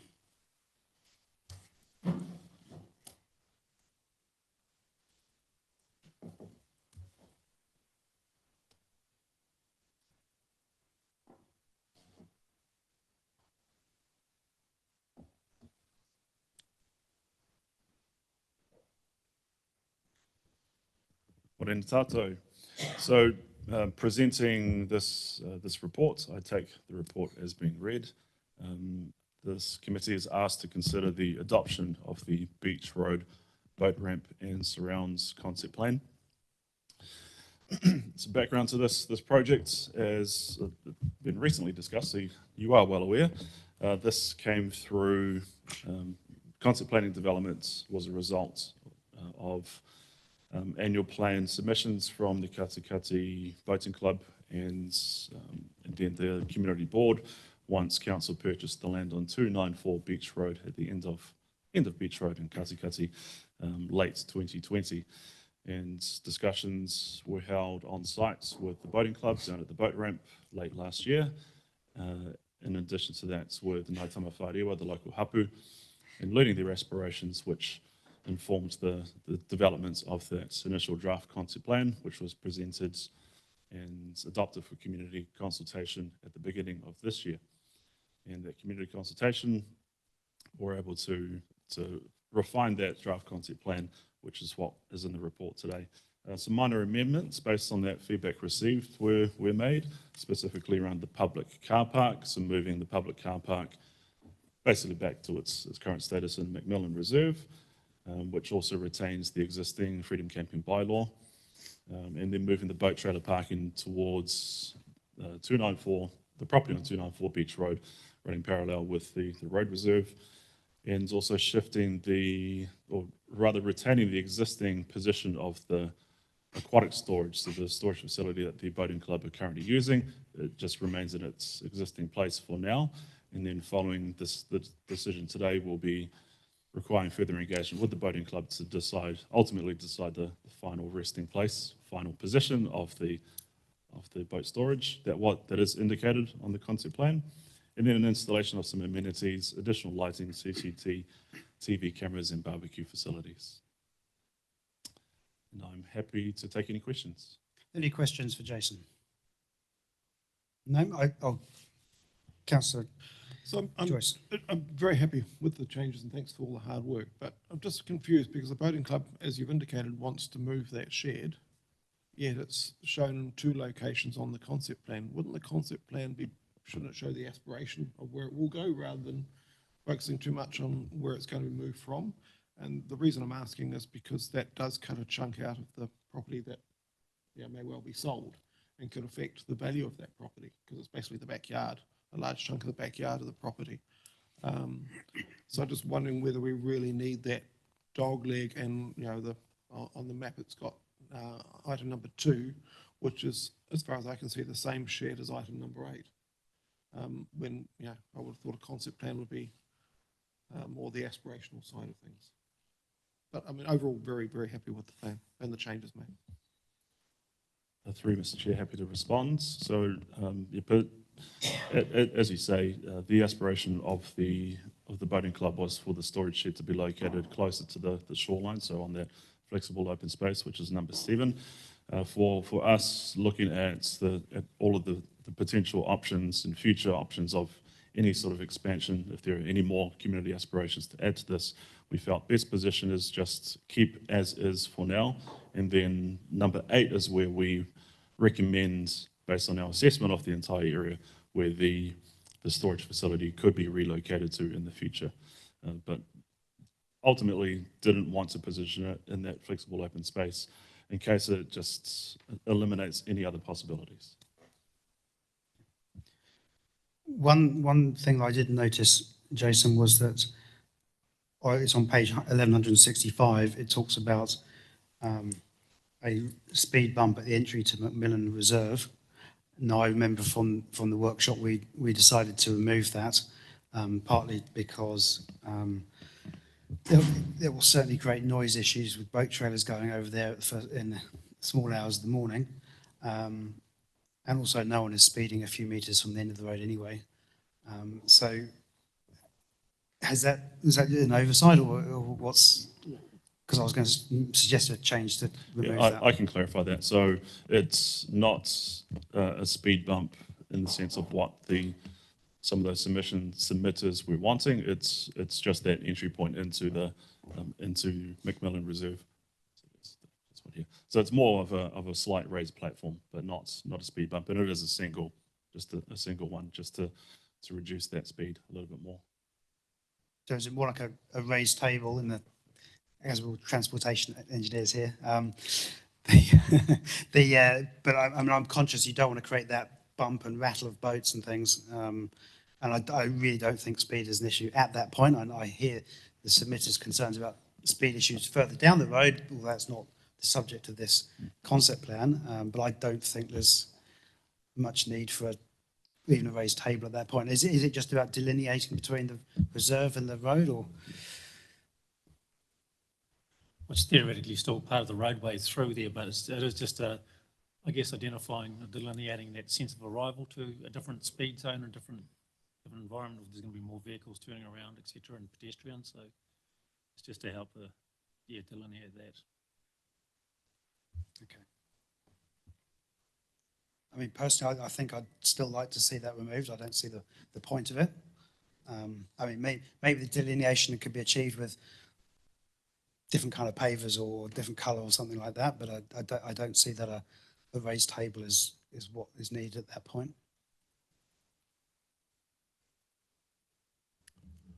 I'd be happy to make any amendments, certainly with the recommendation of our writing team, just to make sure that we're not removing an important feature of that particular structure. Yes, but I'd be happy to remove it if we need to. Councillor Granger. I think we have to remember this is a concept plan, not final working drawings. Look at the concept plan for Precious Reserve and what's there now. I hear you. No, I don't want to. You're right, and I don't want to get into design of of the particular details. But I think speed bumps are a particular bugbear for some people, and that's probably worth getting right. With respect, sir, so are toilets at Precious Reserve. Okay, Councillor Murray Benj. I agree with you. It's such a wonderful concept that you've developed. Can you have another way of identifying that you're entering into a special area rather than just a speed bump? I think we just covered that. I don't want to get into the minutiae of design work. I think there's quite easy ways to do that. But I don't think. That's what I'm asking I for. don't think we need debate on that now, but if Peter wants to comment, then. I just Line need a marking. yes. Line marking, you say? Yeah, sure, okay.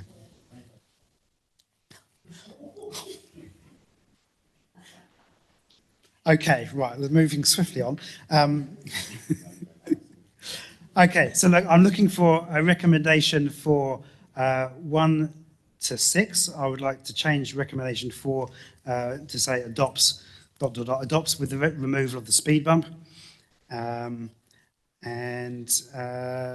Yep, that's pretty well it. So do we need delegation for CE minor amendments as well?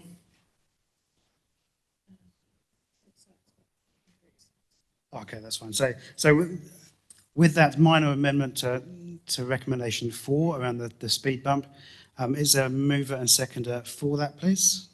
Councillor Joyce, Councillor Sowell. Any debate? Councillor Joyce. So I'm very impressed with this work and thank you for listening. I mean, the clearest feedback obviously was to change the car park around, and some really good points were made by the public, including some quite heartfelt comments. For example, that someone said, when my elderly parent had cancer and was dying and wanted to come down and see the harbour, they needed to be able to park where they could see it. So those, and you've taken all that on board. The boating club has its own concerns, but you've married up really well the needs of the general public with the boating club. I would note that these recommendations separate out the process of selling the house.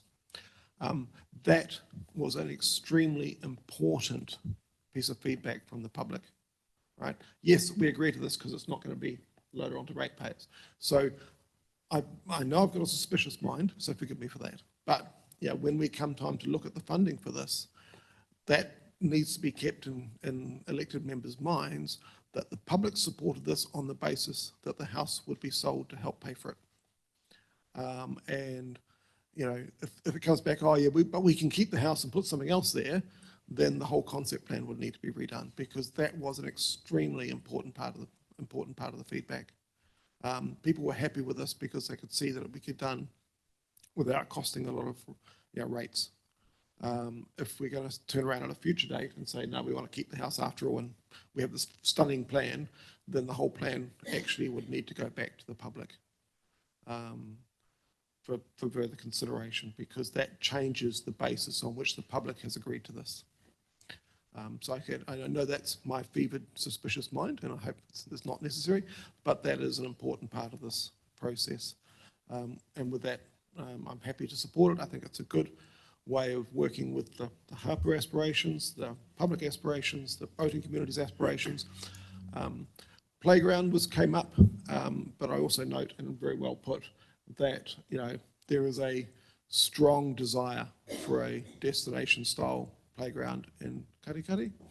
I probably should recuse myself because I have someone of the right age group in my family, but so I'll just note that there is that strong desire, whether it be here or whether it be at Moore Park. We have built a playground in recent years in Karikari. It's tucked in behind the old council building, the arts centre, and as I've said before, it seems to be mainly used by teenagers having a quick vape before they go to school. So I think we have some more work to do on playgrounds in Karikari. I noticed that we're looking for some outside funding. Rotary and Lions are all very positive groups, and I noticed we have a prominent Rotarian at the top of the table, so hopefully you can organise some help there as well. But whether it be here or whether it be at Moore Park is a different question. So I support it. Thank you, Councillor Joyce. I think I'd add my own support to it. This is something that came up early in my career as an elected member, and in 2020, and I've been pleased to support it all the way through. It went through a bit of a hiatus and managed to get back on the table. And this, it's not quite the culmination, but it's definitely a further step on the path to getting this done. So yeah, I'm supporting. Councillor Murray Benj. I just want to compliment the staff because I think the consultation has been really worthwhile, and they have not rushed anybody, but you have consulted widely with tangata whenua and with local boat club and the wider community. I agree with what Councillor Joyce is saying about the house and the cost of that funding the development. But sir, I think this is an excellent example. quite clearly it will be very well used, but also it will be for people who want to look, not necessarily for people who are dying. The living should be able to enjoy it as well. So I think it's a great decision. Happy to support it, sir. Thank you. Well, I think we better put the motion. All those in favour, please say aye. Against? Carried. Thank you.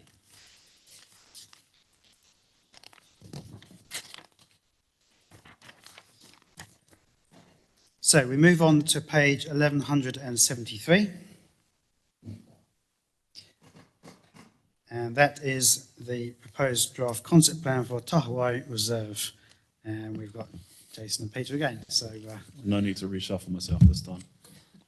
So also take this report as being read, just presenting the draft concept plan for Tahawai Reserve in the draft statement of proposal for your consideration to adopt for consultation with the community.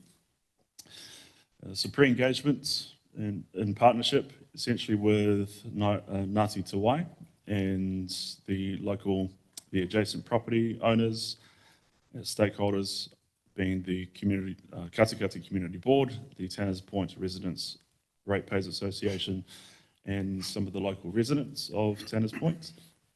Had a couple of fantastic workshops with them to be able to pull together all of their aspirations, brainstorm a lot of different ideas, and just understand better about what this reserve actually means to them and what their overall aspirations are, not only for them but for the wider community. And that's what's been presented through this draft concept plan. The next stage is to seek that wider community feedback, and it's ultimately what we're hoping to resolve today. Happy to take any questions. Thank you, Jason. Questions for the team up there? No? Okay, so it's pretty positive feedback on this. So is there a mover and seconder for recommendations 1, 2 and 3? Councillor Sol, Councillor Joyce. Any further debate on this? Councillor Murray Benj. The consultation will be really great, but the way people are working together out there, I think, is so positive.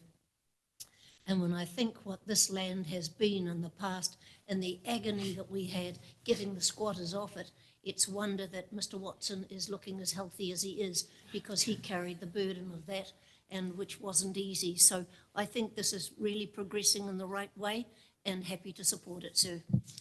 Thank you, Councillor Murray Benj. Councillor Sol.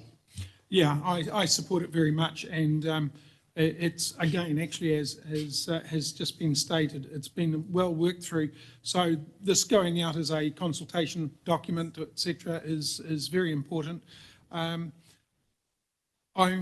basically, I guess, only one area that came up, and I believe we're addressing it, is I detected it at the meeting we had at the marae.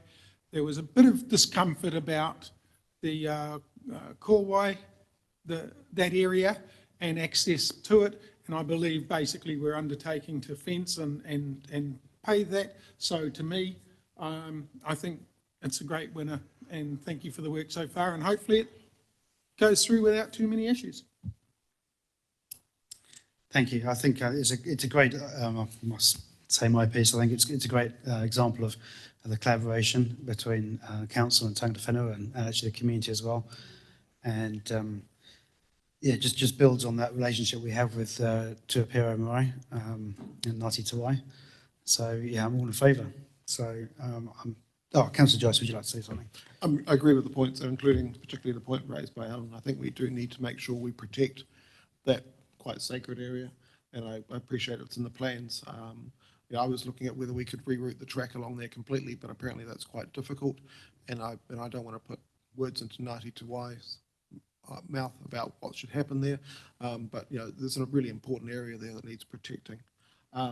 We also need to be careful. At one stage, one of the walkways, according to the neighbour, was going to be going right past his lounge windows. So there's some bits and pieces, but this is what it's about. We've got a proposal to take out to the public, to the wider community, and they are certainly engaged, and they are certainly supportive of the whole thing. I would note on page 1174 of the agenda that we talk about using the sale of the house to offset some of the costs. I would remind elected members that when we put this through, it was part of the debate that actually that was to offset the cost of purchase. So we can't use the same money twice. So if we've used that money to offset the cost of purchase, which is what we said at the time and agreed at the time, we can't then use the same money that we've already agreed to offset the purchase again to offset the cost of this. So we can't spend the same money twice. And maybe we'll get a really good deal on the house. From a commercial point of view, that was certainly the most valuable part of the property. Culturally and to the community, we've kept the best part, but commercially and valuation-wise, we're selling the more lucrative part. But, we must take care not to try to spend the same money twice. Okay, thank you. So I'll put the motion. All those in favour, please say aye. Aye. Against? Carried. So moving on to the Housing Action Plan 2024, item 10.5, and we're on page 1190.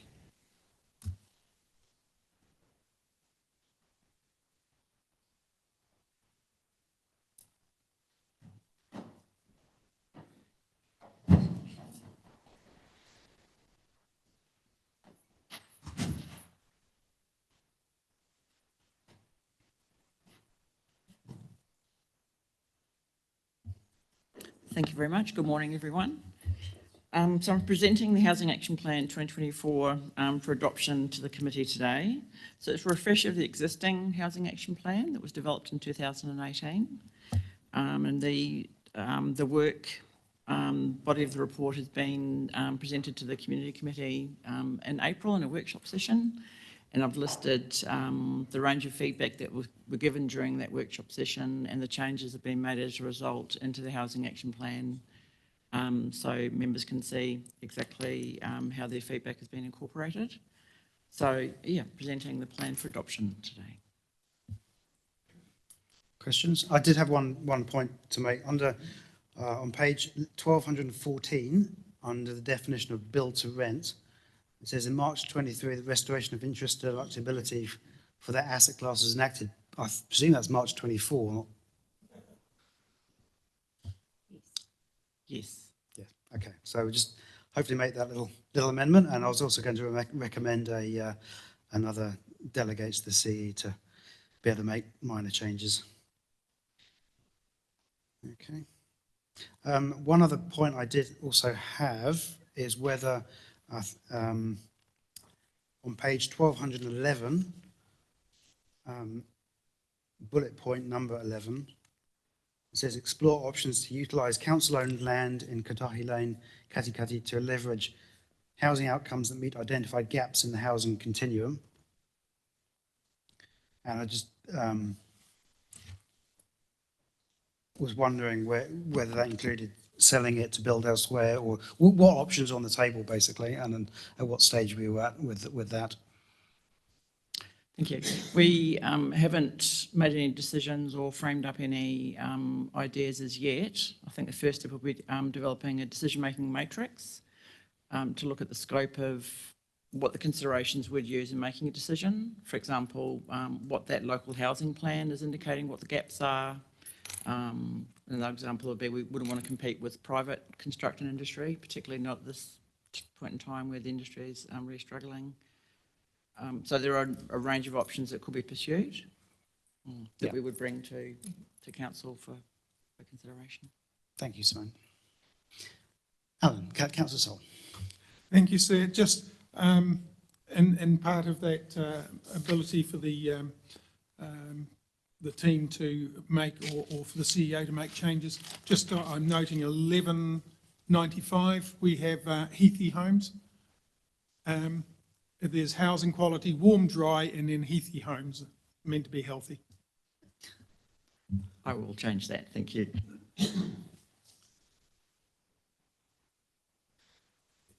Councillor Murray-Bench.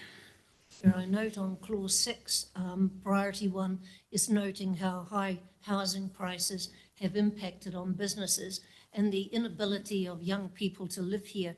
So as we move to make sure we've got housing opportunities for those who are ageing, We don't have the Singaporean type policy where people are well off when they reach retirement. Too many of them aren't. And it's going to get worse in the future, the way things are going. But I do believe we haven't got enough land available for housing to make sure that house prices remain affordable for young people so they can move into their homes and not have to go to Australia. So I haven't got anything that I can put in there, sir, but I just note that that's an issue for me. It's too expensive to live here, and it's the thing that's going to hold this region back badly. Thank you. So I'm looking for a mover and seconder for the 4 recommendations there, which is basically to adopt the Housing Action Plan 2024, and a 5th recommendation that gives delegation to the CEO to make minor editorial amendments, and we'll note the Heathy Homes and the change of date on page 1195 and 1214 respectively. Is there any mover and seconder, please? Councillor Sol? Sir, sorry, just to, oh. It's in that draft document, sorry, in page 4.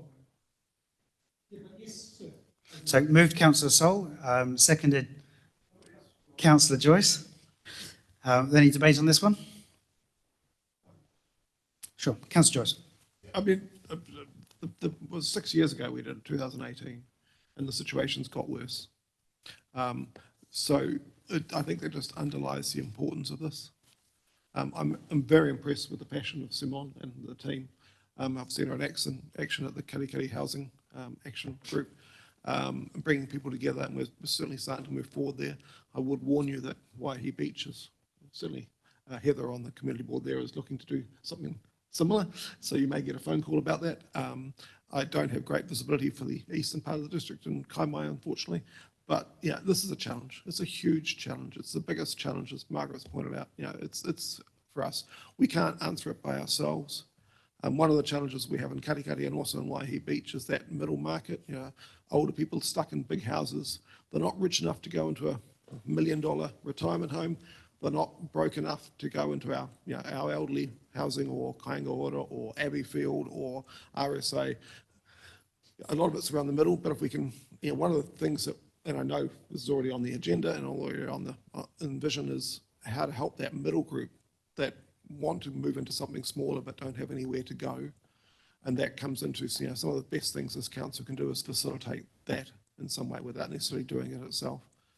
So the challenge is there, and I think, you know, I'm looking forward to the 6 monthly reports because this is a huge issue. I'm not telling you guys anything you don't know, but this is a huge issue in our community. Thank you, Councillor Joyce. I think I would agree with you, and I'd add that, well, just to highlight that enabling housing is one of our strategic priorities. It's that important. So, Councillor Maybench.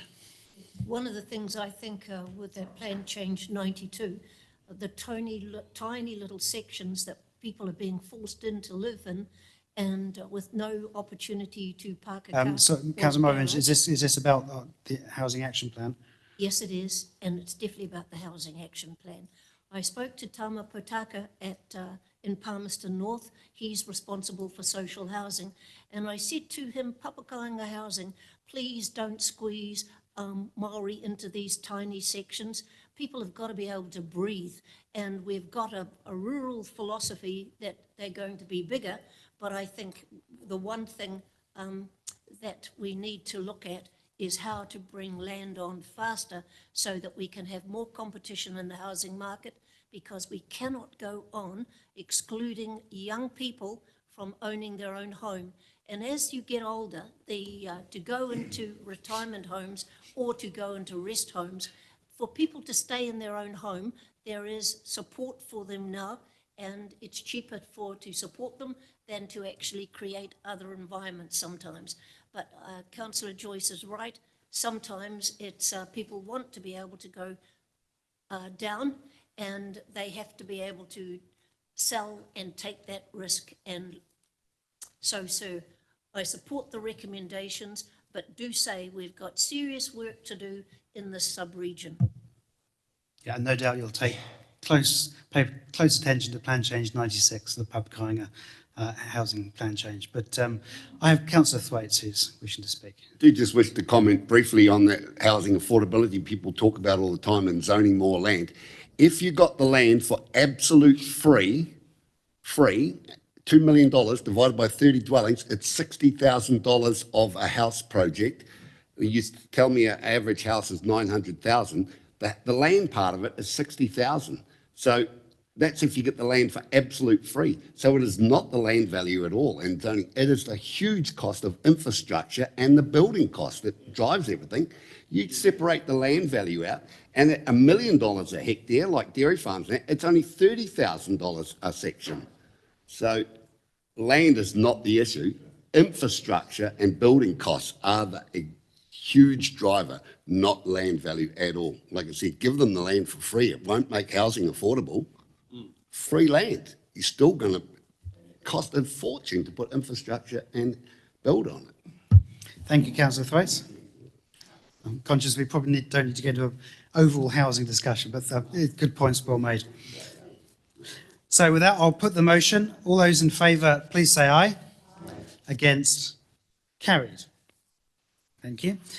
So moving on to the last item now, item 10.6, which is the submission on the local government brackets electoral legislation and Māori wards and Māori constituencies bracket amendment bill.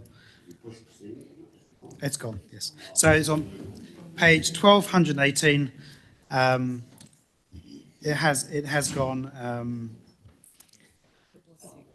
and it was circulated. Yes, thank you, Rachel. So I presume there's no questions on this, but You could distribute it to us for comments anyway, so. yes, yeah. So with that, I'll move to recommendations 1 and 2. Is there a seconder, please? Councillor Thwaites. All those in favour, did you want to say something? Yes, I do, sir. I want to support it because I think the legislation is a muddled mess at the moment. And as you know, I'm opposed to Māori wards and the separatism of it, but the submission is a good one. I support it. Thank you, Councillor Murray Benge. So I put the motion. All those in favour, please say aye. Against? Carried. And that brings us to the end of the meeting. Thank you very much, everyone.